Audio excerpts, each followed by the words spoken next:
Hello everyone, Pued189 here, and today we got the official synopsis for Amazon's Lord of the Rings series, although I guess you should call it the Legendarium series, because technically there probably won't be any rings in this, likely, I don't know. But the synopsis I will put on the page, and I am going to read it for you guys to enjoy. Now, Amazon Studios' forthcoming series brings to screens for the very first time the heroic legends of the fabled Second Age of Middle-earth's history.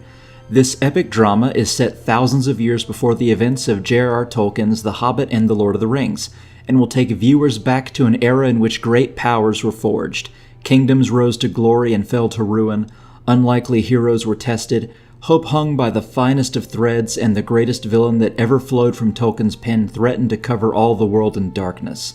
Beginning in a time of relative peace, the series follows an ensemble cast of characters, both familiar and new, as they confront the long-feared reemergence of evil to Middle-earth.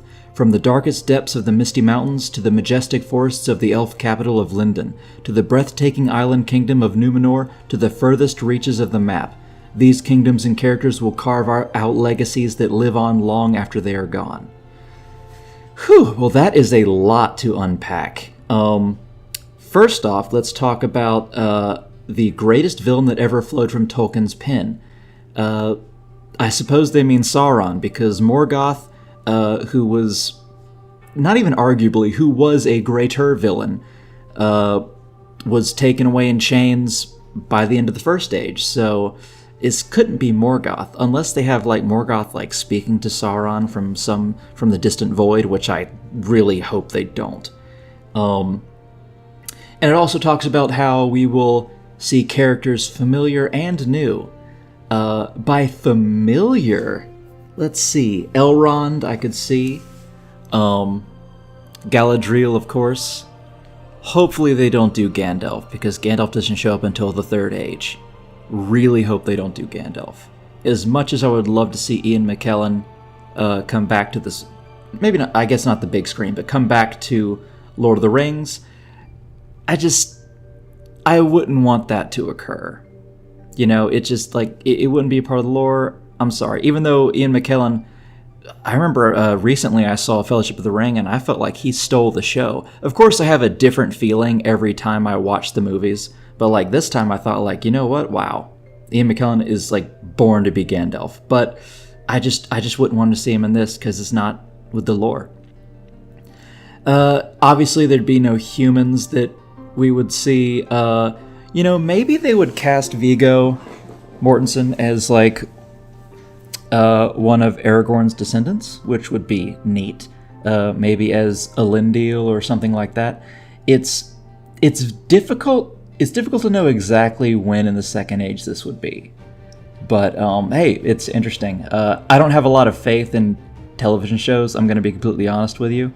I just kind of don't. I'm not really excited for the Wheel of Time.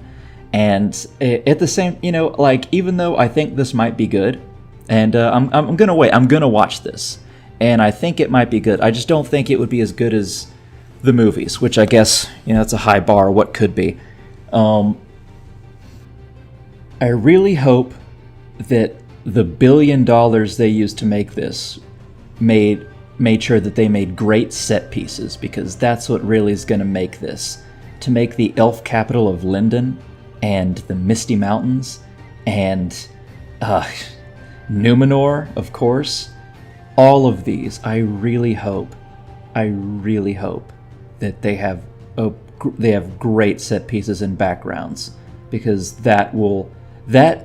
even that could make or break this series. But yes, I want to hear what you guys think about this.